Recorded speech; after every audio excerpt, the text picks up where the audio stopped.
Oke, berikut ini ada gambar orang sedang melempar bola basket. Pada gambar di atas, setelah bola dilepaskan, jadi ceritanya bola masih bergerak ke atas, ya. Bagaimana arah dan besar gaya pada bola? Jadi yang ditanya itu adalah gayanya. Nah, gimana nih? Ke atas dan konstan, ke atas dan mengecil, ke bawah dan konstan, ke bawah dan mengecil, atau yang E, semua jawaban di atas salah.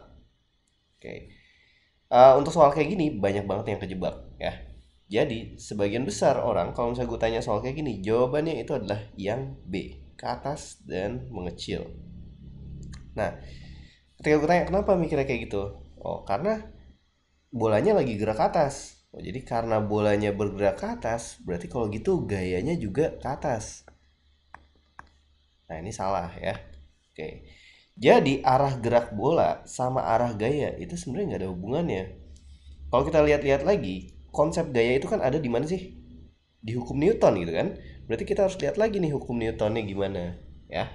Oke, apa sih hukum Newton? Pertama, ada hukum Newton yang pertama yaitu sigma F sama dengan nol.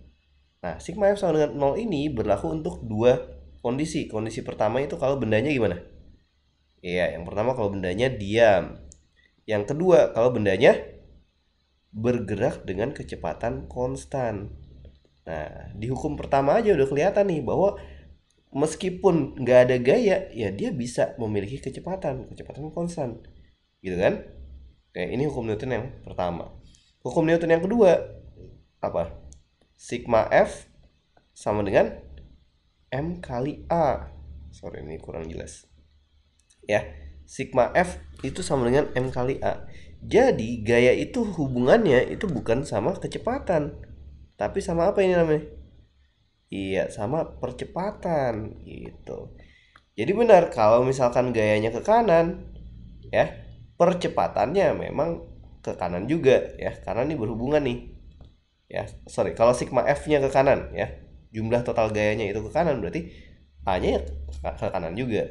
Kalau sigma F-nya itu ke kiri, ya berarti A-nya totalnya itu ke kiri juga. Gitu. Jadi hubungannya sama A. Nah, percepatan sama kecepatan itu nggak ada hubungannya, bisa aja dong kecepatannya ke kanan ya tapi percepatannya ke kiri, bisa nggak? Bisa. Contoh, ada mobil nih ya, mobil bergerak dengan kecepatan let's say berapa ya, dengan kecepatan 20 meter per second ke kanan gitu kan. Nah pada satu titik dia ngerem kemudian akhirnya berhenti ya. Dari awal sampai akhirnya dia berhenti, di sini menjadi kecepatannya sama dengan nol. Dari sini ke sini kan dia diperlambat kan? Diperlambat. Oh, berarti kalau gitu ada percepatan yang arahnya ke kiri gitu. Ya, dia ngerem akhirnya ya sigma F-nya itu juga ke kiri. Sehingga akhirnya kecepatannya berkurang ya, sampai akhirnya berhenti. Oke, jadi kayak gitu ya. Jadi jangan salah kaprah, antara V sama F itu arahnya nggak harus sama. Oke. So, balik lagi ke soal ini. Ini kecepatannya ke atas. Tapi percepatannya kemana? Coba pikirin. Percepatan. Nah, pada gerak bola kayak gini ya, kalau kita mengabaikan gaya gesek ya, gaya gesek dengan dengan udara, gesekan udara kita abaikan, itu percepatannya ya udah konstan aja ke bawah. Besarnya berapa? Ya besarnya adalah sebesar kecepatan gravitasi, itu adalah kira-kira 10 meter per second kuadrat. Inilah percepatan yang dialami bola. Besarnya berubah-ubah nggak? Enggak, besarnya konstan gitu. Mau di atas mau di bawah, pas bolanya lagi ke atas bolanya lagi ke bawah, apa segala macam nggak ngaruh. Kenapa? Karena percepatan pada bola yaitu adalah segini gitu. Nah karena percepatan bola itu konstan, berarti gayanya gimana? Ya udah, gayanya juga konstan. Misalkan masa bolanya itu adalah berapa? 2 kilogram.